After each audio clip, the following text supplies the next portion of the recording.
Thank you very much, both. That was fantastic. Thank you, Francisco. Jean-Louis Laville, for the next stage of the project. Yeah, I will continue what Antonio began to say. I must first apologize because it's a long time I didn't speak English, so you will hear very soon that it's funny English with a French accent and many mistakes.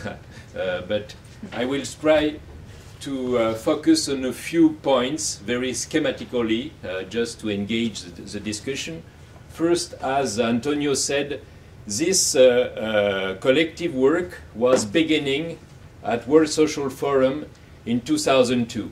And I think that it's linked with a turning point, let's say the turning point from anti-globalization to alter-globalization. And I think that even if this movement of solidarity economy pre-existed in South America, it was forbidden to speak about that in the preceding World Social Forums. Why? Because the question was considered like a way of disengaging the state. So it was considered very critically because the idea was to be anti-globalization. And finally, there was this change, this turn to alter globalization, which means that now we are not looking for a mythical alternative, but we are looking at existing alternatives. And these existing alternatives are to be considered if we want to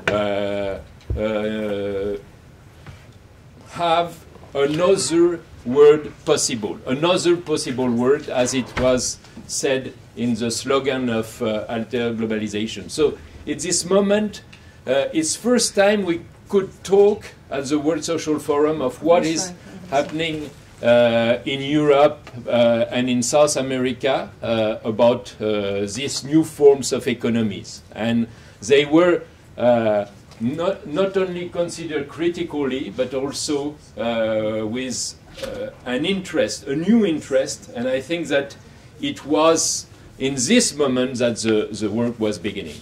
And this idea, another kind of economy is possible and is necessary, I think is still very urgent in many places in the world, because I was talking 2 days before with Tunisian friends, and they told me we have this huge problem when democracy is appearing of lack of job for young people. And we must not believe that multinationals and state action will provide job for everybody. So how is it possible to connect local action with public action to provide new activities and new possibilities in a situation like Maghreb? And it was this kind of context also which was important in other continents like Europe and Latin America. But for approaching such questions, we have to combine theory and practice. And it's very difficult in a certain way, because we are prisoners of two dominant approaches. The first dominant approach is the theory of rational action, which is the background of neoliberalism if we want to stay very schematic. But also we have to defend against what we can say in France, for instance, a critical social science, but which has a panoptic epistemology. I mean a kind of critical approach, which means that only social science can bring to the actors the reality in which they are. And I think that we have also to break from this viewpoint, and it's the recognition that there is a repertoire of existing approaches, and these approaches have to be considered from a descriptive and a comprehensive viewpoint, and have not to be criticized only because they are not enough comparing to what has to be done, but as also to be taken as a beginning of something. And it's a kind of new dialogue, I think, also between actors and researchers that we are looking for, showing that there are a lot of existing theories of heterodox economics, of economic sociology, for instance, and it's providing theoretical background, but also that there are a lot of experiments, and these experiments, even if they are local, if they are not so important, have to be considered in a renewed way of seeing social democratic change. So this dictionary was in this direction at least. So it means that it's linked also with the lessons of the 20th century in a certain way, because democracy in complex societies means reconciling freedom and equality. And what we learn from the 20th century is that both the free market and state socialism sacrifice democracy in a certain way. And when markets left uncontrolled in name of individual freedom, they generated huge inequalities. And when public bureaucracies practiced coercion, they did it in the name of equality. So we have to go out also from a monolithic thinking, a monolithic which is giving primacy to market, which is giving the monopoly of efficiency to markets. And we have also to go out from a dualistic thinking, which was very present in the 20th century in opening and complementing market by state.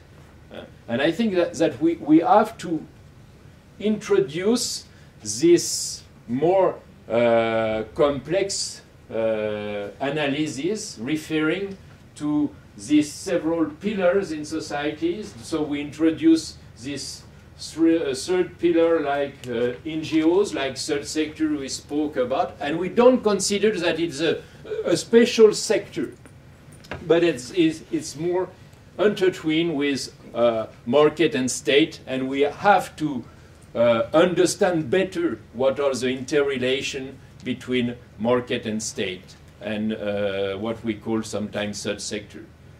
For instance, we can consider that public action from the 19th century was not only action of the political powers, but a complex mix of collective action at the level of associationism and action of public bodies, and that it's providing another scheme to interpret NGOs' action or third sector realities. So the idea is that we need to interpret the realities and also to have a more concrete analysis, markets, but also redistribution and reciprocity, and we have also to deal not only with local realities, but with global realities, as it is obviously shown by the new ecological question.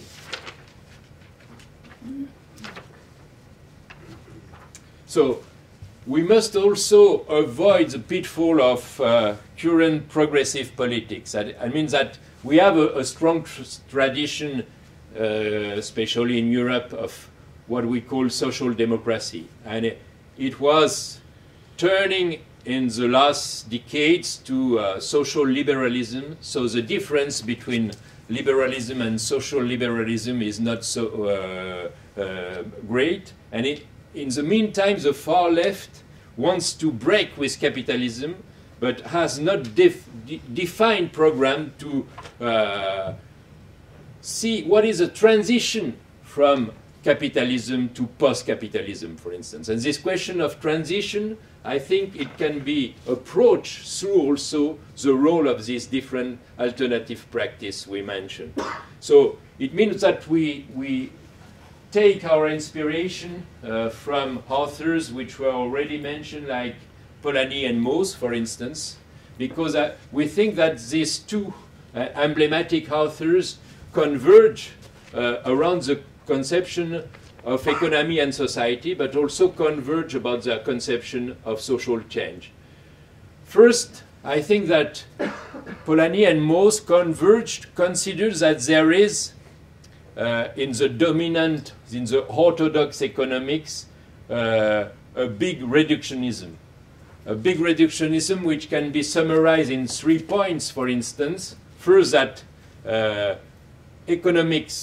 economy is reduced to market, so that the other principles like redistribution or reciprocity are only subsidiary, and that there is a hierarchy. The main principle is market, and after there are some secondary or subsidiary principles, but the market is the core principle of economy, so it's reducing the role of the other principle in analysis.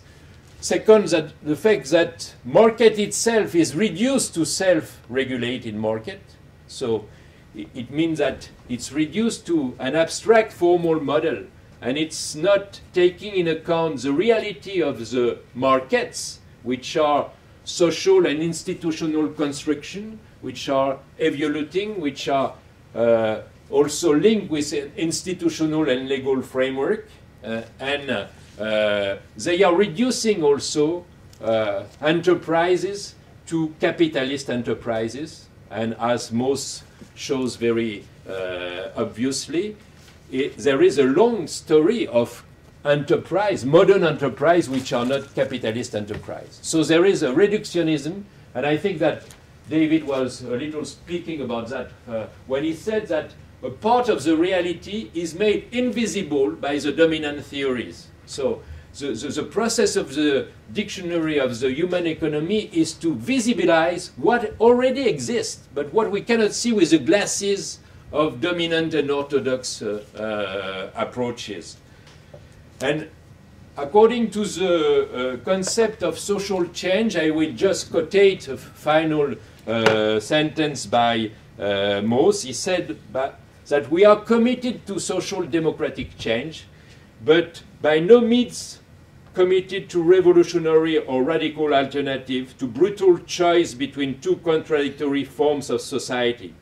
But we consider the democratic social change will be made by a process of building new groups and institutions alongside and on top of the old ones. So I think that we have also to question what was the concept of social change during the 20th century, when it was completely reduced also by this very important debate between reform and revolution. And I think that authors like Polanyi and Mauss, by the way, they take in account the practice and say that it's not possible for a power to be too much voluntarist if it wants to stay democratic. We have also a way to think better of what is